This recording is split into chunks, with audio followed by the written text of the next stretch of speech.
హిందువుల మనోభావాలు దెబ్బతీసే విధంగా మాజీ టీటీడీ చైర్మన్ భూమన కరుణాకర్ రెడ్డి వ్యాఖ్యలు చేయడం బాధాకరమని పాలక మండలి సభ్యులు భానుప్రకాష్ రెడ్డి మండిపడ్డారు. తిరుమల శ్రీవారిని దర్శించుకున్న ఆయన కోట్లాది మంది హిందువుల ఆరాధ్య దైవం శ్రీ వెంకటేశ్వర స్వామిపై ఉద్దేశపూర్వకంగా తప్పులు చూపడం సరైంది కాదన్నారు. గతంలో కరుణాకర్ రెడ్డి హయాంలో పరివట్టం కట్టారు. స్వామివారి వస్త్రం కప్పి టీటీడీ నియమాలను ఉల్లంఘించారని, రంగనాయకుల మండపంలో జయ విజయాల దగ్గర జరగాల్సిన కార్యక్రమాలన్నీ వెంకయ్య చౌదరి ఇంటి వద్ద ఎందుకు నిర్వహించారో ప్రజలకు చెప్పాలని ప్రశ్నించారు. విషయ పరిజ్ఞానం లేకుండా మాట్లాడడం లేదా ఉద్దేశపూర్వకంగా తప్పుడు వ్యాఖ్యలు చేయడం మంచిది కాదని హెచ్చరించారు.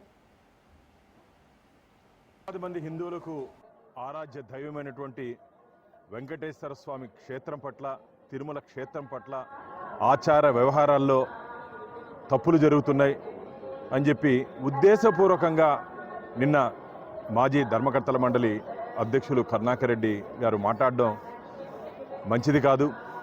వారు హయాంలో గతంలో ఏం జరిగింది, పరివెట్టం కట్టారు, స్వామివారి వస్త్రం కప్పి టీటీడీ నియమ నిబంధనల్ని తొంగలో తొక్కారు, రంగనాథ మండపంలో చేయాల్సినటువంటి పనులు, జయ విజయాలు జరగవలసినటువంటి కార్యక్రమాలు వెంకయ్య చౌదరి గారి నివాసం దగ్గర ఎందుకు చేశారని చెప్పి ప్రశ్నించినటువంటి కరుణాకర్ రెడ్డి గారు, ధర్మారెడ్డి గారి కుమారుడు చనిపోయినప్పుడు మీరు అక్కడ ఉండడం వాస్తవం కాదా? గతంలో ఇక్కడ పనిచేసినటువంటి ఐవీఆర్ కృష్ణారావు గారు, అలాగే శ్రీనివాసరావు గారు, ఇక్కడ శేషాద్రి స్వామి గారు, అలాగే చాలామంది ఇక్కడ ఉన్నటువంటి అర్చక స్వాములు దహనక్రియలకు జరిగిన తర్వాత 14 రోజుల తర్వాత ఇక్కడ సాంప్రదాయం ఉంది, అక్కడికి వెళ్ళి పరివెట్టం కట్టి ఆశీర్వదించే సాంప్రదాయం ఉంది. అన్నీ తెలిసి కూడా మీరు ఉద్దేశపూర్వకంగా ఎందుకు మాట్లాడుతున్నారో ఇది మంచిది కాదు.